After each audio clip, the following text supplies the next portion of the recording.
I feel very, very grateful because having the opportunity to hold this conversation, this interview.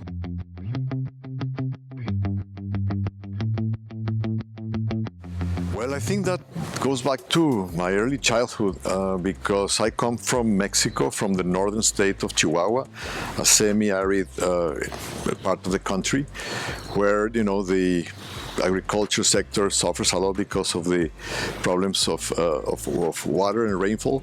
And since I was a kid, going often on the weekends with my family to the farm where we used to grow pecan, nuts, alfalfa, beans, and peppers, I noticed the importance of agriculture. But moreover, I think as I became more conscious, rural development became my passion because I could see the disparities between the rural areas, especially in Latin America, where big disparities and inequalities still persist, and the urban areas, really showed me the way to try and make an effort to help improve the lives and the well-being of rural people, and also try to close the gaps between urban and rural areas.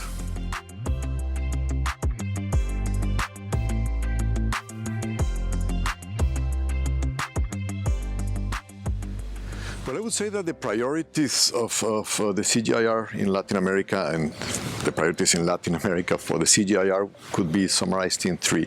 First of all, to make sure that the capacities, the expertise, and the competitive advantage of the region is sufficiently portrayed at the CGIAR level, but also at the full network of stakeholders that we are interacting with. Because Latin America is the most biodiverse region in the world.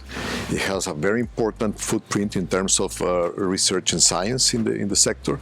And most importantly, it has strong institutions, both at the regional, sub-regional, and local levels in terms of research and innovation. So I believe that that's one of the priorities. Then I would say that also to make sure that all the capabilities that the CGIAR has around the world can respond to the demands of the region. So what the region is needing and how can it be addressed by the CG. And thirdly, that also we can link with the private sector and multilaterals to make sure that we can secure the funding needed for the continuous research done in Latin America, but not only for Latin America, but from Latin America to the world through the CG.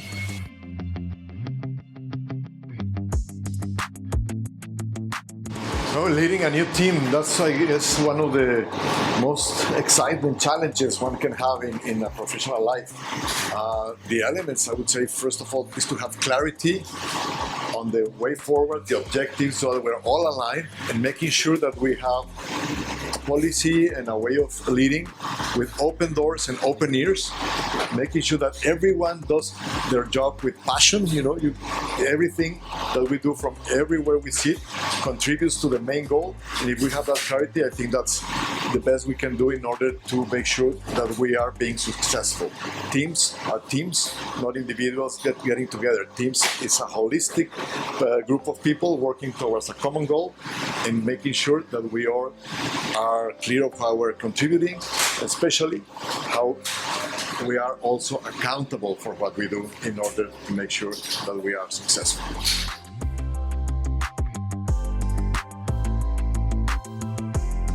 The most important lesson I've learned is that any investment, any project, any initiative, any policy advocacy that you try to do from the international development point of view has to take into account the voices and the needs of the end users, the beneficiaries.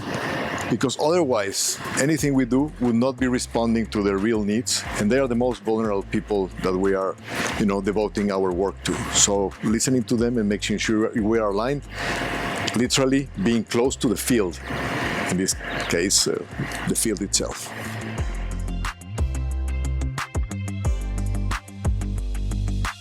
That's not a fair one. Well, I'm a fanatic of Latin American literature, so I would narrow it down to that. And then I would have to say that 100 Years of Solitude, Gabriel Garcia Marquez and his magical realism would be my if I have to say one, that would be my favorite one, the one I've read the most. More or less every 10 years of my life, I read it from different angles, perspectives, and age.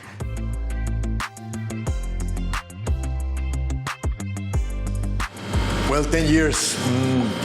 Let me frame it in 8 years, just because in 8 years we will be getting close to the end of the 2030 agenda, and we should be making sure that the SDGs, the Sustainable Development Goals, have been hopefully reached.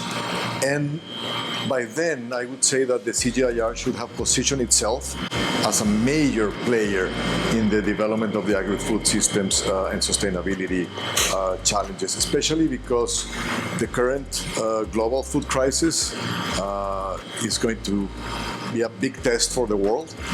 And I think that CG would be, giving a big contribution to overcoming it. So by the end of the next 8 years, we should be ready to participate in the design and the consensus for the new generation of development goals, and how to make sure that we can feed the world in a nutritious way and also in a more equitable manner.